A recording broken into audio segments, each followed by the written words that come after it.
Good morning, we're live. It's Friday, and today we're talking about crate issues. Yep, this was a question requested from Canine Conduct on the last live. Actually, it was more of a topic that she suggested, so we're going to dive into how we solve issues within the crate, which is, issues leaves it open. There's a lot of different issues a dog can have in a crate, but really what it comes down to is they want to get out. So we're going to, like always, I'm going to try to simplify it to make it easy for you guys to understand. We are going to get into a little bit of rehab talk towards the end of this, because I think a lot of dogs who have severe issues in the kennel are usually dogs who need rehab anyhow, okay? Because that's a lot of anxiety, and that's a lot of, an unbalanced dog needs rehab, right? If it's severe. So welcome. It is Friday. Guys, we made it down another week, didn't miss a day. This is fantastic. I want to thank everybody for the support, the interaction, you guys giving me your time in the mornings, and those of you who watch the replay, thank you. Today we're talking about crate issues. Again, this was requested from Canine Conduct on yesterday's live when I was suggesting, hey, what topics should we be talking about? And I think this is just great because we've been talking about how to manage our dogs and train our dogs and all this stuff, and the mentality to have that helps you live successfully with a dog. But the crate, you got to have that rocking and rolling. You got to have that rock solid, because if your dog can't be in a crate without losing its shit, then things are going wrong. That's a sign of things. That's one of those things that we look at as trainers, actually. If we're reading between the lines when we're asking people questions, we ask, how are they in the crate? Because if I hear your dog's terrible in the crate, then I know your dog's got some big issues. I know your dog's got a long ways to go if they're struggling in the crate. So we're talking about crate. Now, I'm going to divide this into two parts, okay? The first part I'm going to teach you is stuff you can try at home, okay, and blah, blah, blah. The second part's going to have a disclaimer. I'm not saying you can't try it at home, but I'm saying this is what I do as a professional, which means it took me years to get to this point, and I will describe my process and how I take care of kennel nonsense, okay? But here's the blanket statement, one that you can hear pretty much. You're going to be able to find this information on YouTube or anywhere if you're looking for how to correct nonsense in the kennel. This is what you're going to find, and it works most of the time, okay? So basically, let's talk about why the dog's struggling in the kennel, okay? Whether it's separation anxiety, it's a puppy who's bored, it's somebody who just doesn't want to be away from, they don't want to be confined, whatever it is, we're going to simplify it right down to one problem. They don't want to be in the kennel. Okay, so let all that other stuff go to some degree so that you can understand these concepts. The dog's motivation is to get out of the kennel. We don't really need to go into why they want to get out of the kennel. We could sit there and really waste our time and figure out why do they want to get out. It's not always a waste of time. The more information, the better. That's the kind of point of view I have. But you really just need to understand that the dog wants to get out of the kennel. Okay? Now, here's some I don't want to call old school stuff, but here's some stuff that you would, a non-holistic approach is going to go for correcting the symptom. So the dog not wanting to be in the kennel is the core issue. We got that, because that's what's creating all of the fuss. They don't want to be in the kennel. That's the core issue. We're going to see symptoms such as whining, scratching at the bars, barking, demand barking. Hey, come let me out. Woof, woof, woof, woof. That kind of stuff. Whining, pacing, digging, all this stuff, symptoms. These are symptoms. Now, if I'm going to give you something that's not a holistic approach first, because this is what you're going to find when you first start going and looking for information on how to do this. This is what you're going to find. Let's correct all the symptom behaviors. Okay, so the dog wants, the core issue is I don't want to be in the kennel, whether I have separation anxiety, I'm nervous, I don't know how to be alone, or I'm just a brat who doesn't want to be in here and I'm bored. Either way, both of these dogs want to get out. So here's what you're going to find. Well, let's correct the whining. Anytime you hear the dog whine, correct it. Anytime you hear the dog bark, correct it. Anytime you hear the dog doing nonsense, correct it. So basically, the crate equals calmness. These are the rules. So you need to go down, you need to teach the dog, this is something I don't want you to do. I don't want you to bark. I don't want you to paw. I don't want you to do this stuff. Obviously, it depends on what your dog knows. If your dog knows down, then you can say down, obviously, right? And it takes care of all that. But you need to teach your dog what the boundaries are in the kennel. The crate equals calmness, so that they know. And that makes sense. That makes sense. Like you got a puppy, you got a 6-month-old, they're barking, you go down there, you say no, you give a correction. I'm going to show you how to do the corrections too. I'm going to talk about it. And then they're quiet for a little while, then you're doing a good job. You're doing a good job, right? That's an easier case though. That's just like a puppy who doesn't want to be in there. I know that they can get worse, and I'm going to talk about the rehab stuff, but let's just talk about the regular nonsense. I don't want to be in here. It's not that I'm stressed about being in here. It's just I don't want to be in here. That's a much easier fix.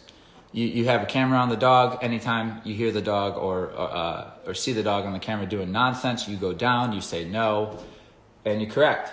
And here's a bonker, okay? Before we get into this and how to use it, if you're new to this channel, hi, welcome. I do these lives 8 a.m. Monday through Friday, weekends off. I'm a balanced dog trainer. Obviously, I am the head trainer at Julie's Canine Academy. And there is a big moral divide in training and in people in general when it comes to dealing with their dogs. And we're going to simplify it to two sides of the fence here, okay? On one side of the fence, this group of people or these individuals, they are they think it's morally wrong to physically discipline a dog, okay? They're on this side of the fence. This side of the fence, these people do not find it morally wrong to physically punish the dog. In fact, they might even find it their responsibility to discipline the dog and to take care of business when they need to, okay? Now, here's the thing. I'm on this side of the fence, and so aren't the people that view me. So if you come in here and you're on this side of the fence, that's okay. I'm not saying you're wrong. I'm not saying I'm right. I'm just saying we don't need to hop over the fence. There's no need for you to tell me, because now you know what this channel is about, okay? Moving forward. We got an easy dog. We got a typical young dog who doesn't have any issues that require rehab. They're just complaining about being in the kennel. You can absolutely go down, say no, and hit the kennel with this. Bing, no. Relax, calm the dog down, leave the room. The dog starts up again. Now you come in, and instead of hitting the kennel, see, the thing is you got to up your consequences, right? You could even come in and say no verbally the first time. Like, here's your warning. If it makes you feel better, if that's your parenting style or whatever, and sometimes I will with a puppy, I definitely will. I'll just go in and disagree verbally and not do anything physical, just so the dog understands I don't like what you're doing, and the dog gets a chance, because there are those dogs that will listen, that do not need that physical correction, okay? So you can absolutely start with a verbal no. If that doesn't work, you go back into the room, and then you can say your second no, but hit this on top of the kennel, okay? And let's say your third no, if you have to go back in, now you're going to open up the kennel and you're going to bonk the dog on the snout.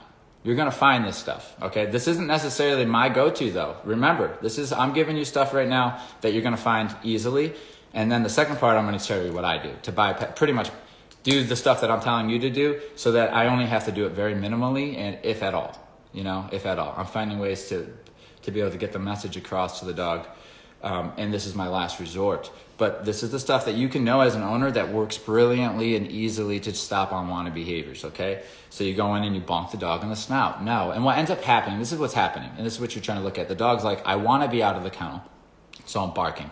You're correcting barking. That's what you're doing. You're correcting the symptom of the core issue being the dog wants to get out. The dog's still going to want to get out, even though you bonk it on the nose. But you can stop or shut down those behaviors, so the dog chooses to not bark or whine, because that equals a correction. So therefore, I will just lay here quietly, which to some degree works. It really does. It really does. I mean, there's plenty of dogs. There's probably like 90% of dogs out there that'll work on. There's going to be other dogs that are going to give you a harder time. Now they're going to be down there whining, and they can't settle.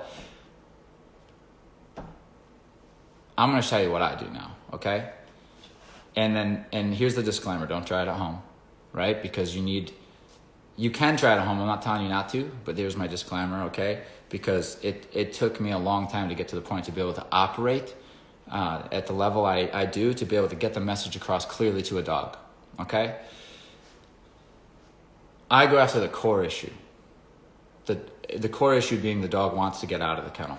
This solves separation anxiety, create issues for dogs who are stressed in there really, really, really, really, really well. This is why I'm really proud of this type of work, is because it took me many years to understand how to help a dog with crate anxiety. I couldn't figure it out. Dogs trying to escape, dogs tearing their faces up, trying to push themselves out of kennels. These are the type of clients that come to me.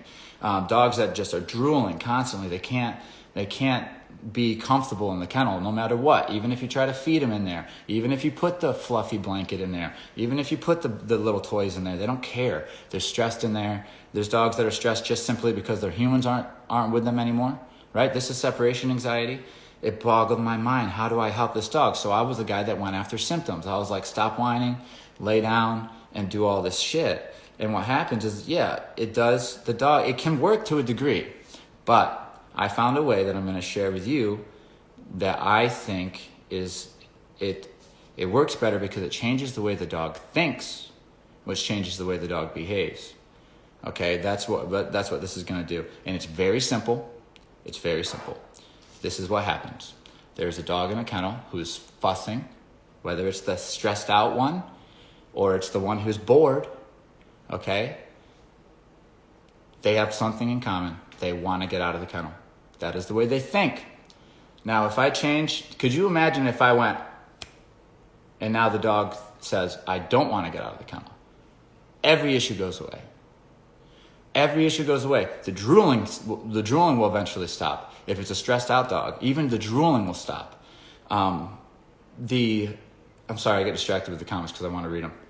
Not just the drooling, but the bark and the whining, all that shit stops too, because all that is symptoms of, I want to be out of the kennel. That's the way I'm thinking. If the dog's now thinking, I would rather be in the kennel, then all those things go away. And that dawned on me one day, and that's when I came up with the intro to when a dog first comes here, the last session of the first session, the last part of the first session, I do this exercise, and then I just reinforce it as the days go on, and it stops all the nonsense, even separation anxiety.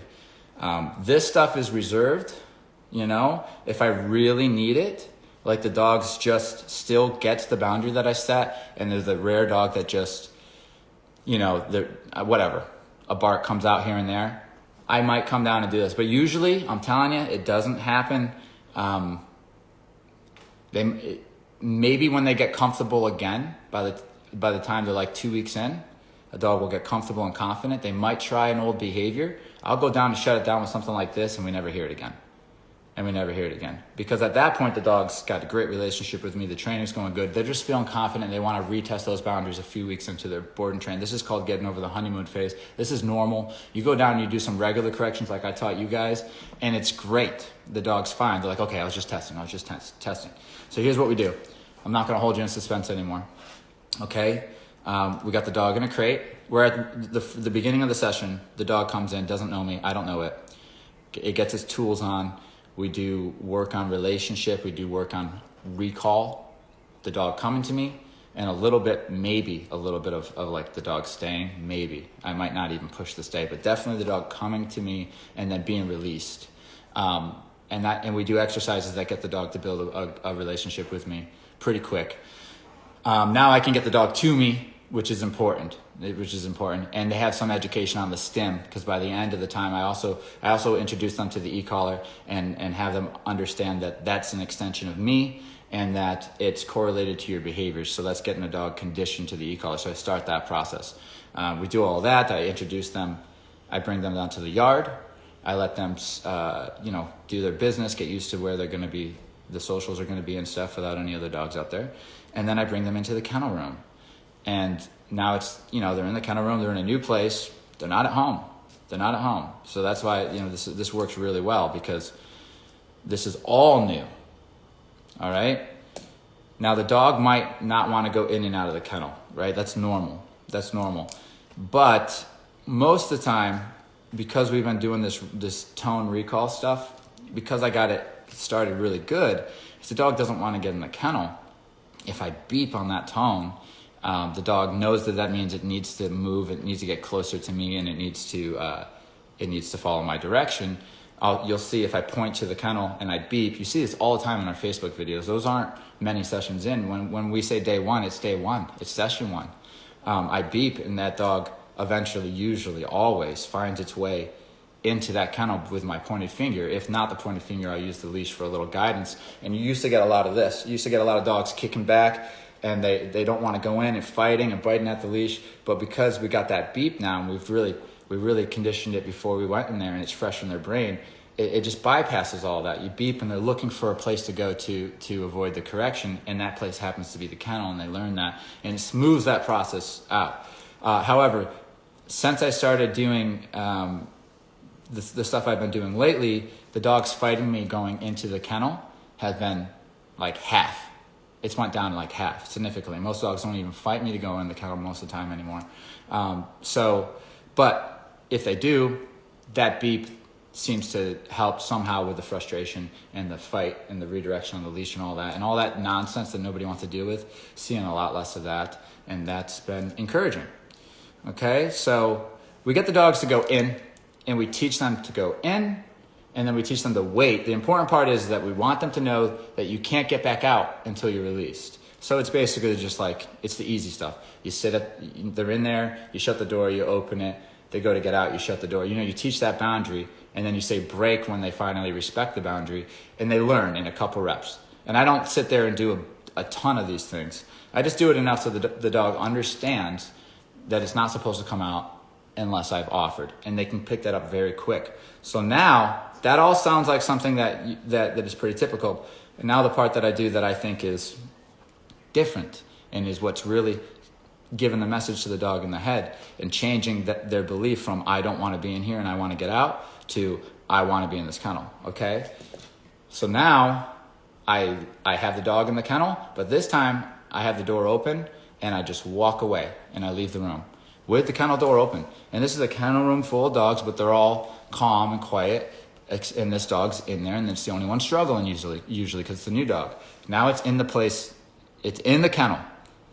I left the room, I'm watching it through the crack of the door or on a monitor, depending on the day, but usually through the crack of the door. The dog has no idea I'm watching it. And now I watch the dog look around for me, peek around. Where is he? Is he gone? He's gone. And then they go and step out of the kennel, and that e-collar pressure turns on. And as they go out of the kennel, it dials up, and as they get closer to the kennel, it dials back down into 0 when they get back in the kennel. And you watch this dog. If my timing's right, like 8 out of 10 times, I get the timing so good, and I've done everything up to this point that the dog will get right back into the kennel. They'll feel that pressure and get back into the kennel, right? But there's that 2 out of 10 times, because I'm human and it's always a different dog, where the dog doesn't figure out to get back into the kennel. So then I walk into the room, I grab the leash. I still keep that low level humming. After they have a correction that I know was valuable, once they stepped out, I'll go down to a low level and hum it. I won't keep a heavy correction on this dog. I want them to have a clear mind. But that sensation's still going, and I don't drag them. I guide them into the kennel, and it turns off. And I say, good, stay. And I leave again, right? With the door open, and I just walk out. And the dog, you see it. Let's go back to the first dog, the dog that I didn't have to help in, because these are the best ones. The dog, I just leave the room, and the dog's looking around, right? And then it steps out. The e-collar pressure kicks on. As it goes further away, it's going up. But as it's getting back towards the kennel, it's going down. The dog might even make a few passes by the kennel, but eventually it ends its way back up into the kennel. And then I turn off the pressure. So it's just going off from that pressure of the e-collar. So let's talk about how it feels to the dog. When it steps out this first time, it's not getting blasted. It's just that familiar sensation is just barely there. But as it goes a little bit further, it starts to go up pretty significantly, and you see a dog back up and go back in. Now, why this works is because now the dog is in the kennel without me in the room, and they're like, what the hell just happened? I've watched dogs seriously go back up to it and like just kind of paw at the floor. And then as soon as their paw hits the floor, I'll tap at something, mildly, there. So they're like, ooh, yeah, okay, so that doesn't work. And then you watch the dog kind of submit to the situation. I shit you not. This is just amazing stuff to watch. You'll see them kind of get frustrated sometimes, and they'll kind of be like whine or bark, which I do not correct at this point, because I'm trying to teach the boundary, I'm trying to change their mind. I'm trying to make them say, fine, I'll stay. I'd rather stay in here, because at least in here, I know it's, there's no freaking e-collar pressure when I step out, right? Now, stay with me. I'm going to tell you how I clean this up, okay? I'm going to tell you how I go full circle so the dog is not confused. So now the dog knows if I step out, the e-collar pressure turns on, but if I'm in here, we're good. And this goes for dogs with separation anxiety especially, because this is how you solve it. This is how you get them over it. Within the course of a week, this dog can be over it, or it can go its whole fucking life, right? Because nobody wants to do this type of work, all right? And that's because of the moral divide, but we'll talk about that later.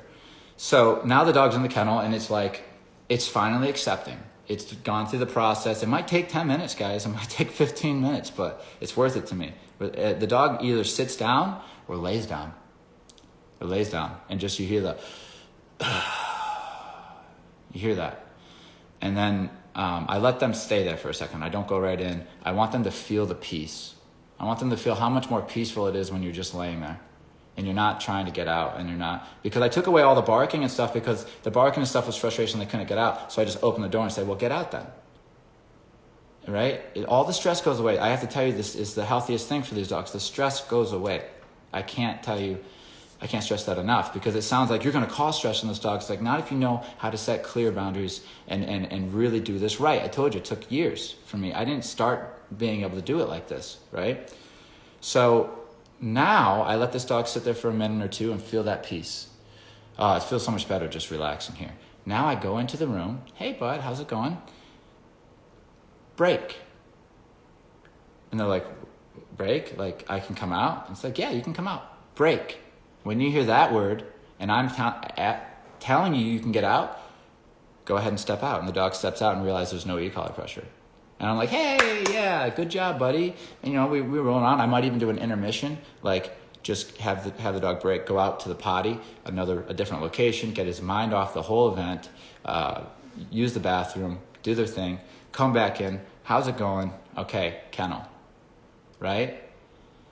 Dog gets in the kennel. I might give it a reward of some sort because the dog is so compliant at that point. I really appreciate that. They didn't have to get in the kennel. They could have gave me a hard time. They didn't. That's where I'll use food or something, but not something over the top, but just enough to say, I really appreciate you going in that kennel. And then I'm going to leave again, and I'm going to keep that kennel door open, and I'm going to walk out, and I'm going to watch that dog. And you're going to watch a difference in this dog now. The dog's going to look around maybe, and eventually the dog's going to relax even with that door open. And we're talking, and I'm not, this is also the young dogs who just don't want to be in there, who are bored. This works on them, obviously. But it also works with the stressed dogs. The dogs who are drooling, the dogs who hurt themselves trying to get out of the kennel, the dogs who cannot be in the kennel without going crazy. Because now we went after the core issue. We didn't go after just whining and barking and all this stuff. We said the core issue is this. All those dogs just don't want to be in the kennel. They'd rather be out of the kennel. That is the core issue. I don't want to be in the kennel. The symptom is barking, whining, drooling, scratching, biting, right? Symptoms. What we just did, that dog believes in its own head that option has been taken away of getting out of the kennel. I know because I've already stepped out of the kennel. So I know for sure I did that. I bet the human was not involved. This is just how this new room works. And the reason why this works so well is because it is a new room, right? But this is just the beginning process. The dog will learn, how to do this at home and stuff too. But we watch a dog now feel comfortable in the kennel for the first time. Over the days, it really starts to build these coping skills of being alone and starting to feel comfortable and confident with it. It's a beautiful process. But you have to watch the dog go through a certain amount of stress, the frustration trying to solve the problem, and the frustration of not being able to go out the door and this stuff. But then you watch the dog, it ends, and you see the dog get healthy. So now this dog's going to take a nap, and I'm going to go in, and I'm going to shut the door now once it's laid down, or some type of relaxation. Sometimes they don't nap, sometimes they just relax, but you can see it in the body, you can see it in the mind. They don't even look at me to let them out when I come back in to shut the door usually. I go upstairs, I have a monitor on them because they're going to be monitored for the next few days, day in and day out, right? We'll always kind of, at night, there's a camera by my bed. I keep my cell phone on and watch these dogs just so I can see how they're doing at night. The dogs that I used to go after symptoms of the core issue, they would always give me such a pain in the ass for the first week. It would always be like a whole week, sometimes week and a half. Since I've started going and doing different types of work, this type of work, it's not like that. It's the first night or two, maybe. If it's a really bad night, it might be half a week, but it's like done half the time because the dog changes the way it thinks. Now it believes, I can't get out of this kennel unless he comes down, so that's just how it goes, and they accept it. All right? But if they, if you don't let them, again, learn that the stove is hot, they're always going to stress about it. I want to get out. I want to get out. I want to get out. It's like, well, just get out then. And this is what happens when you get out. And then it can get really hot on that collar if you're not listening. If you're being particularly bratty, if you're a really dominant dog and stuff, you can really use, this works. It works. Now, I said, again, if you're just tuning in, thank you for tuning in. This show is, this is our live show we're doing every Monday through Friday, 8 a.m. There was a disclaimer at the beginning of this portion. Do not try this at home. As you can see, you have to be able to read the dogs very well. You have to have good timing. You have to have good judgment. You have to be able to be very good on the e-collar. And you also have to know that this is only one session and one experience that is built up upon over the course, if it's rehab, 4 weeks or more. So that's just one experience that I gave you, but I'm then going to reinforce that and add to that and build that dog's confidence up and all this stuff. But that was the part that sealed the deal, and that started it. It started us on the right path. All right? And that solves, as far as I've seen so far, every crate issue I've ever had. And it doesn't matter if it's a puppy, doesn't matter if it's an aggressive dog, doesn't matter if it's a fearful dog, insecure dog. They all feel comfortable in their kennels. And they're not afraid of their kennel. They don't dislike their kennel, but they know the rules in it, and they know it's their time they know what they're supposed to do in there, which this is your time to decompress. This is your time to relax. But we don't want to hear from you verbally. I don't want to hear you scratching. I don't want to hear any of that. Now, after this process, once the dog's built up and is comfortable, like in its own skin, if it was an insecure dog, or even a dog who was just never had been corrected, and they were just like, okay, so now I'm walking on eggshells the next couple of days. That passes. A week later, these dogs feel good. They feel like their normal selves, but better because all the bullshit energy's down. They feel good to be around. They listen. They're a better version of themselves. Now they're going to try the silly behaviors again. Now they might try a bark or something, but it's always on a confident note, though. Like if a dog used to have separation anxiety, but now that maybe they're barking again, you see them barking, but not with stress. They're just trying the behavior because now I feel comfortable. I feel comfortable and confident. Let me try some of these old behaviors again. Totally normal. Usually happens halfway through a program. We go down, we correct it. No, give a little physical or something, a bonker, or maybe even just a e-collar tap. Nothing huge. Just enough for them to know that, firm enough where they're like, okay, so I can't do that here. And they just stop it, right? It's done. Now it's done. Because they had to build their confidence back up, try it, and they'd be like, okay, I just wanted to test the boundaries. And now we got our dog. We got 2 weeks usually left with it at this point to really make it solid, but now we got a dog who's really headed in the right direction. The confidence is back, or if it was never there, it's now there. But they're also respectful. Yeah, so these are life lessons that we're giving the dogs. It's teaching. Now, if we don't teach a dog coping skills, which is like one of the common ones they need, is to be able to be alone for a number of hours during the day because you're with humans. If we don't do that because it's hard on us to put the dog in a kennel while we're home to work on it, emotionally it's hard for whatever reason. People got things going on. Then what we're doing is we are robbing that dog from learning coping skills that it needs as an adult, because we want it to be a puppy so long that we continue to treat it like one even when it's like 7, and the dog never matures and never learns the skills it needs to be able to cope. And what happens is they become a mess. Most of the dogs that I see that are a mess, they weren't beat or abused. They were just enabled to do bad behaviors for a long period of time, and it wasn't even like nobody even knew they were doing wrong. Like the humans they're not like sitting here saying, I want this dog to be stressed. They're sitting here saying, I want you to feel better, honey. Come here. I want you to feel better, right? So unknowingly creating really messed up dogs are very, very, very nurturing people generally.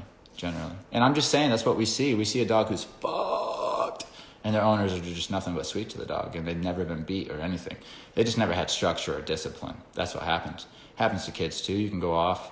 There's a reason why we need to use structure and discipline to keep the kids in line, and also the adults in line. We have the same thing going on in our lives. There's laws, there's things that we can't do, or otherwise there's consequences. The dog needs it, otherwise they get fucked up here.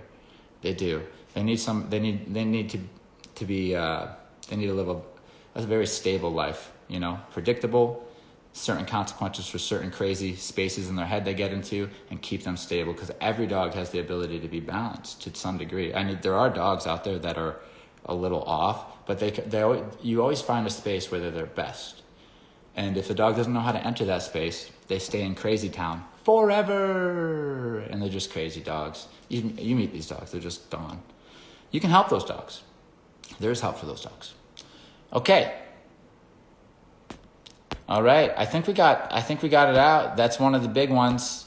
It solves a lot of issues other than just the crate issues. It actually creates a lot of respect in the dog.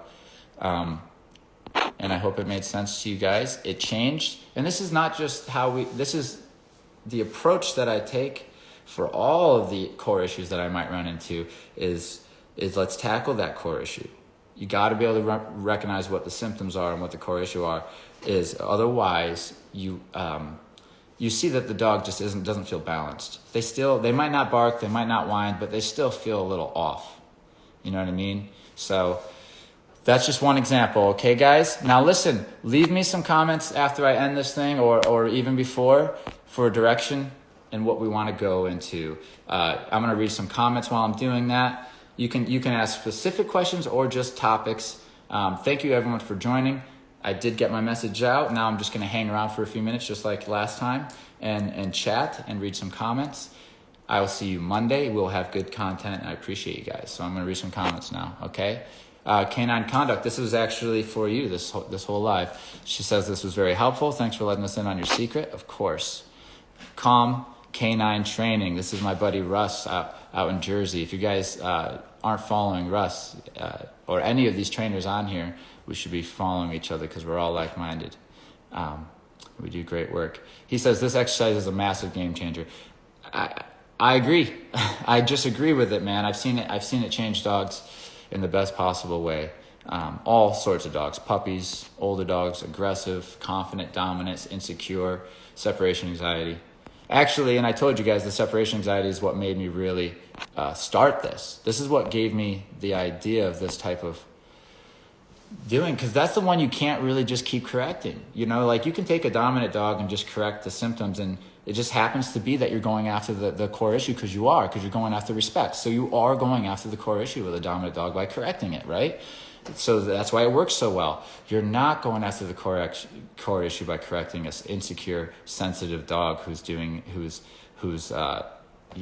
has separation anxiety. You're not going after the core issue by correcting the whining and the barking and stuff. But you are going after the core issues when you're doing that to a dominant dog, because their core issue is a status thing. So that's why it works so well with those dogs, and that's why it takes finesse, because I'm not saying you don't correct an insecure dog, you know. They need to learn the rules too. But I'm saying that it takes some more finesse, and what that is understanding how to get the message to land in the dog's head a little bit different. I'm not correcting you necessarily for whining, you know, even though I will get to that point. The dog will get confident and comfortable and start to whine like a normal dog, and I'll be able to correct it just like a normal dog, and everything will be great, and they'll recover and all this stuff. But in the beginning, you know, it's that those dogs are the hard ones, I think. So those are the dogs that taught me. They pretty much taught me this type of way of doing this. And a lot of people do work this way already, but it taught me to change the way. It taught me that the e-collar has the ability to change the way the dog thinks, because I can operate the information and the aversive by not even being in the room or involved in the experience. Okay? If I was in that room saying no, it does not work the same. It doesn't work, because they say, I won't do it while he's around.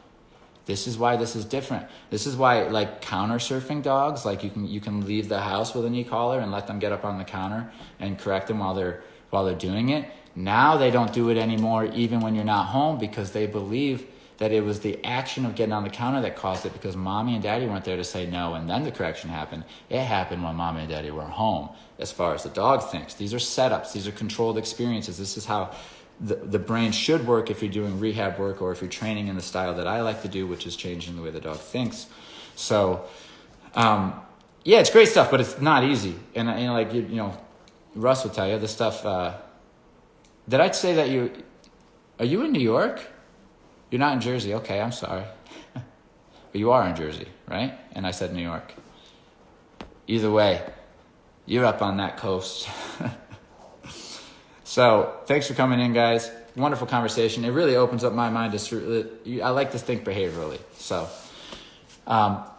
any questions or anything, leave them in the comments. Any ideas for the future videos, leave them in the comments. I appreciate you guys. And eventually, I might as well tell you on this one because it's the weekend. I'll leave you with something. Well, Mark's got something to say. Cool. Mark says, do you take a similar approach dialing up when teaching the place command? Oh, Mark, you're already connecting the dots. You absolutely can do that. Now, I don't do that with every single session with every single dog, okay? Oh, so Russ is in New York City. Sorry, Russ. Sorry, buddy. But that is absolutely an approach that I'll take with these dogs who need that level of clarity, who need to explore the boundary. They need to explore it themselves. You can't just tell them to get on the bed and then tell them to stay there and correct them for getting off. You can do that, but it's much better if you just tell them to get on the bed and then let them explore the consequences and get it out of their system. That's where the whining goes away. That's where, and I know it can be sloppy and messy and it doesn't look good for camera or whatever, but the dog makes its own choices. It gets its own experiences without me really being that involved. I'm just there to say, no, try this. And if you try it, you just notice that it works. I'm just there I'm the guy that gives you the answers. This is what the dog starts to notice. And so, that's the beginning part of the process. Once the dog has confidence in it and everything and they get it, then I'm just stepping in and saying no and correcting, and it looks like the final product. But the beginning is much more, we're dancing. It's great. It's great. Thank you, Russ. You're about to give your mom her painting? Let me know how that goes. So I did a painting for Russ. He bought it for his mom for her birthday, and she's finally getting it. I'm excited about that, dude. Let me know how she likes it. I'm actually working on some new ones right now. I'm not sure if I can post them, but I got a few portrait requests this month, so we're staying busy. All right, guys, listen. Eventually, I don't know when, but eventually, we might take this over to YouTube. I'm just planting that seed now. I don't know if that's going to happen or not for sure.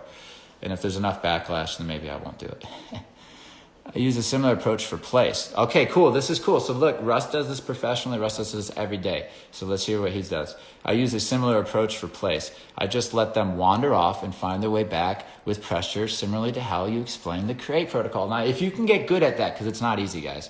It sounds like it's easy, like, oh, it's not easy. Russ probably tell you it takes some getting used to, but you can kind of get used to layering enough knowledge so that if the dog were to guess, they guess right, and then you start the play session. Now you can teach because you know the dog's going to guess right. I mean, there's a lot into it, but what happens is you let the dog get off the bed, you turn the collar on, they go to get it back on the bed. What has to happen for that? What Russ must have done to some degree, and what I do to some degree before we do this, is the dog has to have a little conditioning to the collar. Otherwise, they're going to sit there and they're going to say, what is this thing? Now, all conditioning is that they understand that this stim is correlated to their behavior. Right? So they understand that, like, if this stim is on, that means you have not completed the task, right? So somebody, or something's wrong within what we've asked you to do. You have a problem to solve and you're not quite there. You're playing hot and cold, right? So like Rush will, if there's the place bed, if they're on the place bed, there's no pressure. If they get off the place bed, just 1 foot is a little bit of pressure. And as they get further away, you can start that way if you want to teach the command. And it works. I've done it myself. I watch dogs run all over the room and then get back on the bed and it turns off. And then it looked like it looked like the worst rep you've ever seen. And then like a rep later, they get right on. Because they went and did everything. They try to go in the other room. I'm telling you. And this thing's just humming low in the background. But every now and then I might give a little bit of a boost if they're taking too long or if they're really headed like up the stairs or something. No, don't go up there. But then it's always back to that low level. I'm not holding on like a really high level. It's just you can hit a high level then hum at that low level. And so the dog's looking for that place to go. And he went all over the room. This was Chunk. He went all over the room. Boom, ran everywhere. And I'm just over here at the place bed pointing to it. Like a minute later, he gets on the place bed. It was the worst rep you've ever seen. I let him off. I let him relax. The next rep, I tell him to place. He goes right onto the place bed. Straight line to the place bed without leash work or anything. And I'm not saying, I love leash work. I love it, but I'm just exploring these options that we have available with the e-collar that, you don't have available. And what's mind blowing is the dog's making its own choice. I'm not sitting here telling it what to do. I'm giving it direction, I'm guiding it. I might use that leash a little bit if I need to, but I'm only using it as much as I need to. The rest is the dog trying to figure out the problem, and they understand the conversation is this now. I'm asking you to do something. You don't know exactly what it is, but when you feel this pressure, it means you haven't done it yet. And if you're paying attention to me, I'm going to give you ideas of what I want you to do, clues. And if you're really trying, you'll figure it out, because I'm not asking you to do anything difficult. I'm asking you to get on this bed, or I'm asking you to sit, or something like this, right? So it's an amazing teaching tool. Amazing, right? Because you know how we used to use it back in the day. It was just like, bam, just correcting unwanted behaviors, big and heavy. That's not what this device does, and that's not what it was designed to do. You absolutely can do that with it. So let's see, Russ, before he goes here, he says, yeah, I never recommend owners to do it this way. Yes, exactly. That's why I did the disclaimer, because you know they're going to, if you're not a pro at this, it ain't going to go right. If you are super confused, they'll get some guidance from me, but most dogs figure it out. This is good to hear. So I'm not, I never get to talk to people about this, so this is great. So you're saying most dogs figure it out without the leash guidance as well, which is my case, but some dogs do need that leash guidance. Also, tone can help to guide them back towards the place. So we're doing a very similar thing, and Russ and I, we stay connected to a degree with ideas and stuff, so we're kind of building off each other. I love to hear this, though, because I do the same thing with the tone.